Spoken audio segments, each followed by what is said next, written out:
Studio microphone narrator. In the quiet town of Hollow Creek, there stood an abandoned house on the corner of Maple Street. Everyone called it the Whispering House. Children would dare each other to go near it, but none ever crossed the gate twice. The old wooden boards creaked even without wind, and strange shadows moved behind the cracked windows, even though no one had lived there for years. One cloudy evening, a 15-year-old boy named Evan stopped in front of the gate. He was new in town, curious, fearless, and maybe a little too brave. Studio microphone, Evan, curious tone, it's just an old house. What's the worst that could happen? He pushed open the rusted gate. It screamed like it hadn't been touched in decades. A cold breeze rushed out, carrying with it a whisper, "Go back home." Evan froze. The voice came from inside the house, but he didn't move back. He walked in.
Studio microphone narrator. The air inside was thick, smelling of dust and forgotten memories. Moonlight slipped through the cracks, painting pale lines on the wooden floor. Evan's flashlight flickered as he stepped deeper into the hallway. And there, on the wall, hung a huge portrait of a family, a woman with hollow eyes, a man with a frozen smile, and a little girl, holding a black doll. Studio microphone, Evan, whispering they don't look happy. The girl in the portrait seemed to stare right at him. Her eyes almost moved. Then, the lights went out. Something whispered close to his ear. "Do you want to play?" Evan spun around, but no one was there. The sound of tiny footsteps echoed down the hall that he followed them, deeper and deeper, until he reached a locked door at the end of the corridor. Scratched into the wood were the words,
"Human anymore." Her voice trembled. "They're what's left of the villagers who disappeared. The ones the curse claimed." Orin froze. "Villagers, taken." Something twisted in his chest. "Emily," he whispered. Mara turned to him sharply. "You're the outsider who lost someone here." Orin nodded slowly. "My sister. 10 years ago. I just saw her. She was alive, she spoke to me." Mara's expression changed, not surprise, not confusion, but something like sorrow. "She isn't alive," Mara said quietly. Orin's heart cracked. "No. No, I saw her. She held my hand." "She appeared to you," Mara corrected. "That's not the same thing." Orin's throat tightened. "What do you mean?" Mara sat down on a broken chair and held her lantern closer. "You don't understand this place. Nothing here is what it looks like. The village can pull memories from your mind, shape them, mimic voices, even people." Orin felt like the ground had dropped beneath him. "No," he whispered. "That wasn't a trick. That was her. I know my sister's voice." Mara met his eyes. "Then you need to hear the truth. About what happened to her. About all of them." She gestured to a wooden chest in the corner. Orin watched as she opened it. Inside were dozens of journals, old, torn, covered in dust, each one stamped with a symbol he recognized from the houses outside, a circle with 3 lines running through it like claws. Mara held one up. "This village wasn't abandoned," she said. "It was sacrificed." Orin went still. "Sacrificed? To what?" "To a thing older than the forest," Mara whispered. "A thing that feeds on what we fear most. It doesn't eat flesh. It takes something far more valuable. What? Mara looked into the lantern flame. Souls.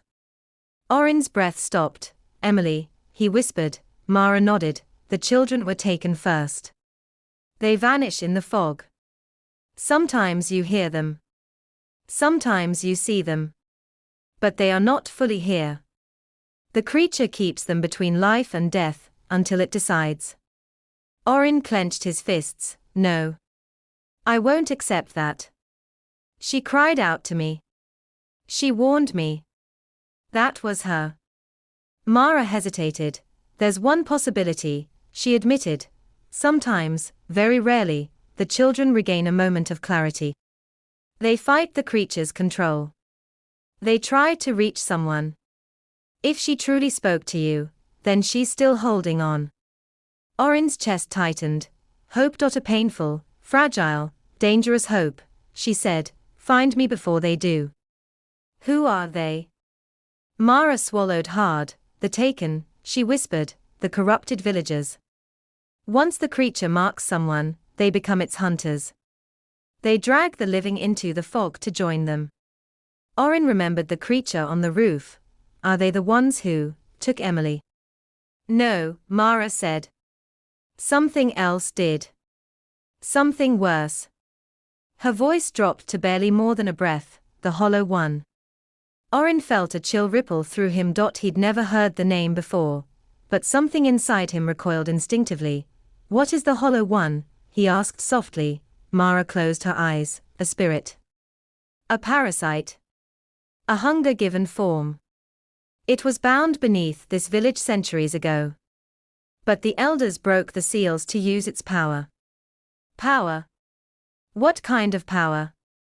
Mara looked away. The power to never lose someone again. Orin's jaw clenched. They summoned it to protect children. Mara shook her head. They summoned it to cheat death. Orin stared, but the spirit warped their wish. Mara whispered. It granted them a way to keep their loved ones forever. Her hands trembled, by taking their souls and binding them here. A cold wave washed over Orin. So they trapped everyone in the village, even after death. Yes. Orin felt sick. So Emily, she's trapped here too. Mara nodded slowly. If you truly saw her, then she hasn't been consumed yet. That means you might be able to save her. Orin stood abruptly. Tell me how. What do I do? Mara hesitated. There is no way to kill the Hollow One. Not with force. But there is a ritual, an ancient one. Orin leaned forward. Tell me. Mara whispered. You must break the village's tether. Meaning? You must destroy the original seal that binds the Hollow One. It's hidden in the oldest house. The House of Roots. Orin frowned. What if I destroy the seal? Mara's voice turned grave. Then everything connected to the spirit will unravel. Orin's breath hitched. You mean Emily will? Mara nodded. She will be freed. Her soul will finally escape. Orin whispered, and her body. Mara closed her eyes. She hasn't had a living body for 10 years, Orin. The room went silent, but Orin didn't sit down. He didn't collapse. He didn't cry. Instead, a strange calm filled him. He whispered, if she's trapped. If she's suffering. If she can't move on, then I will free her. Mara watched him carefully. You're braver than most, she said. But you need to understand, if you break the seal, everything here will fight you. The Hollow One will not allow its prey to leave. Orin nodded. I'm not leaving without her. Suddenly, boom. A fist slammed against the door. Mara's lantern flickered violently. Orin froze. Another slam. Then a chorus of whispering outside the walls. Mara's face drained of color. They found you, she whispered. You brought their attention here. Orin stepped back. What do we do? Mara grabbed a rusted metal rod from the corner. We run, she said, to the House of Roots. Now. The door cracked. Long fingers pushed through the wood. A rasping voice hissed. Giiv hi to Uyus. Mara shoved Orin toward the back exit. Go. Before they surround us. Orin pushed the door open and froze. Fog, thick, alive, and in it, a small figure, Emily. She stood barefoot, her dress fluttering in the cold wind, her eyes glowing faintly like dying embers. Brother, she whispered, they're coming. Orin reached for her, but she stepped back, shaking her head. Find the seal, she whispered, hurry. The fog around her twisted in two hands, pulling her away. No. Orin shouted, but Emily vanished again, swallowed by the mist. The taken slammed against the walls of the house. Mara grabbed Orin's arm. Move. Together, they ran into the darkness of Duskmoor, the whispers of the taken rising behind them like a storm about to swallow the world. Studio microphone narrator. Evan couldn't help himself. He tried the door. Locked, he searched around and found a rusted key on the floor, half buried in dust. It fit perfectly. Yes, the door creaked open. The cold hit him like a wave. Inside, the walls were covered with drawings. Dozens of them. Crude sketches of a little girl. The same one from the portrait, but in each drawing, her eyes were gone, scratched out with something sharp.